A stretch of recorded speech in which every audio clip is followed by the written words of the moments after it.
देखिए अगला क्वेश्चन हमारा यहाँ पर है, मतलब इस अगला वीडियो है निर्देशांक ज्यामिति का सेकंड वीडियो ये।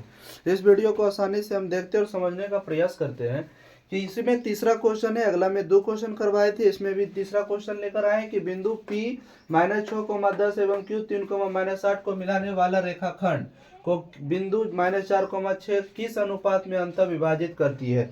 किस अनुपात में यानी कि अंतः विभाजित करेगा। एक बिंदु यहाँ पर दे दिया, मान के चलिए, मान लिए R बिंदु मान लेते हैं। ये दिया हुआ -4, 6 कह रहा है किस अनुपात में, यानी कि अनुपात का मान निकालना है, किस अनुपात में इसको विभाजित कर रहा, पूछा हुआ सवाल है। तो यहाँ से हम देखिए लगाएंगे फॉर्मूला। हम बता दिए थे आपको, वीडियो के डिस्क्रिप्शन में मिल जाएगा आपको फॉर्मूला का पूरा लिंक निर्देशांक ज्यामिति का। तो अंतः बिंदु R का नियामक, देखिए फॉर्मूला हो जाएगा -4, 6 है, यहाँ से होता है mx2, इसको मान लीजिए x1 एकरा y1 एकरा x2 एकरा y2, mx2 तो m गुना 3 अब प्लस nx1।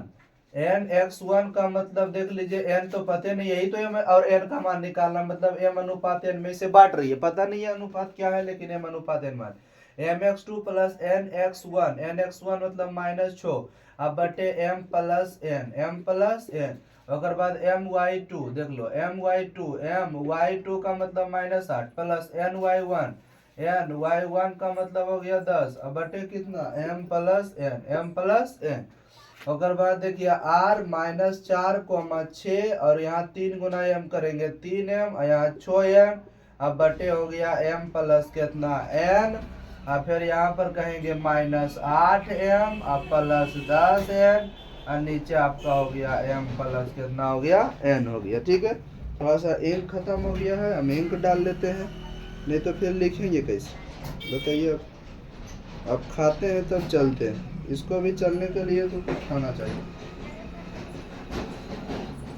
देखिए अब यहाँ से हम लोग सॉल्व करते हैं। अब देखो ये हमारा होता है भुज और इसको बोलते हैं कोटि।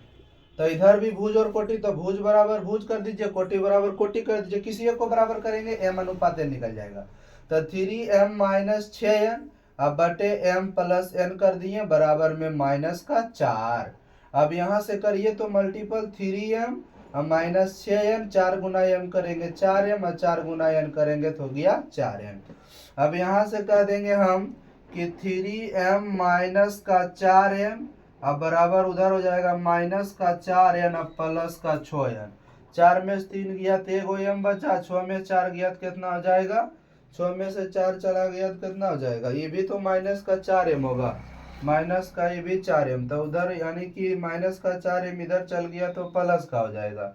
तो ये हो गया 4 3 कितना हो गया 7m, इधर 6 में 4 घटा दीजिए तो 2n, अब m अब बटे n, इधर 2 इधर कितना 7, मतलब m अनुपात n जो आएगा वो 2:7 आपका क्या हो जाएगा, आंसर हो जाएगा 2:7 हो गया। इस तरह से कि अंतः बिंदु यानी कि क्या करें, अंतः बिंदु का भी नियामक दे ले रहे और दूगो रेखाखंड का जो उसका भी नियामक रहे, और तब आपको बोले कि बताइए कि उसका अनुपात क्या होगा, तब फॉर्मूला लगाएंगे। नहीं तो क्या करेगा कि अनुपात दे ले रहेगा और बाद पूछेगा कि बिंदु का नियामक क्या होगा, तो फिर नियामक निकालने के लिए भी इसी फॉर्मूला का यूज करते हैं। दोनों कहेगा तो इस फॉर्मूला का हम लोग क्या करेंगे, यूज कर लेंगे। ठीक है, आप इसे लिख लीजिए, फिर अगला क्वेश्चन देखते हैं, त्रिभुज से रिलेटेड भी है, उसमें लिख लीजिए इसको। देखिए अगला क्वेश्चन त्रिभुज का है, मतलब त्रिभुज का नहीं है, त्रिभुज का क्षेत्रफल नियामक दिया हुआ रहेगा तब निकालना है। कराओ त्रिभुज का क्षेत्रफल ज्ञात करें जिसके शीर्ष दिया हुआ है, तीनों शीर्ष का नियामक दिया हुआ, देख त्रिभुज बना लेते हैं और इसके शीर्ष का नियामक देखिए 1 -1, और बाद एक b है जिसका मान लेते हैं -4, 6, एगो c है और मान लेते हैं -3, कितना मान लेते हैं 5, -3, कितना 5 मान लिए कि दिया हुआ था। अब त्रिभुज का क्षेत्रफल में निकालेंगे तो इसको x1 y1 x2 y2 x3 y3, अब लिखेंगे त्रिभुज ABC का क्षेत्रफल, ABC का क्षेत्रफल क्या होता है फॉर्मूला, होता है 1/2 x1 23 31 12, आपको सिद्ध भी कर मतलब बताए भी थे, अगला देख लीजिएगा डिस्क्रिप्शन में इसका लिंक दे दिए हैं। y2 - y3 प्लस x2 हो जाएगा y3 माइनस y1 23 31 12, फिर x1 हो जाएगा y1 माइनस y 1/2। x1 का मान बोलिए तो कितना है, देखिए x1 का मान ढूंढिए 1, y2 का मान ढूंढिए 6, y3 का मान ढूंढिए 5, x2 का मान ढूंढिए -4, y3 का मान ढूंढिए 5, y1 का मान ढूंढिए कितना, माइनस का 1 है तो प्लस का 1 हो जाएगा। फिर x1 का मान ढूंढिए, x1 कितना है, नहीं x3 सॉरी, x3 का मान कितना है -3, y1 का मान कितना है, y1 ढूंढिए -1। अब फिर यहाँ पर कह रहा है कि -y2 का मान ढूंढिए 6,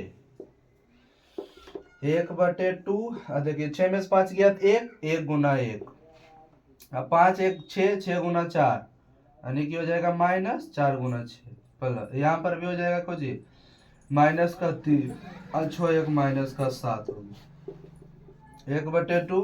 अब देखो यहाँ पर 1 4 6 24, अब फिर यहाँ पर हो जाएगा कितना 7 या 21।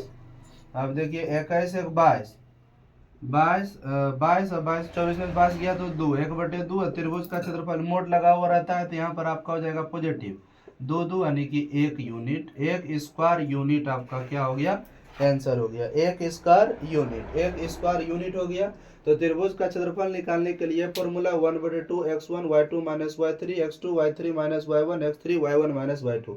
यहाँ से आप मान निकाल करके जहाँ देख लीजिए x1 y1 सीरियल से मान लिए हैं, x1 के जगह पर x1 का मान y2 y3 जैसा जैसा मान था वैसा वैसा रख के सॉल्व कर लीजिए। जब भी त्रिभुज का क्षेत्रफल अगर माइनस में आता है तो माइनस में नहीं लिखिएगा, वो पॉजिटिव होगा, प्लस में हमेशा लिखाता है।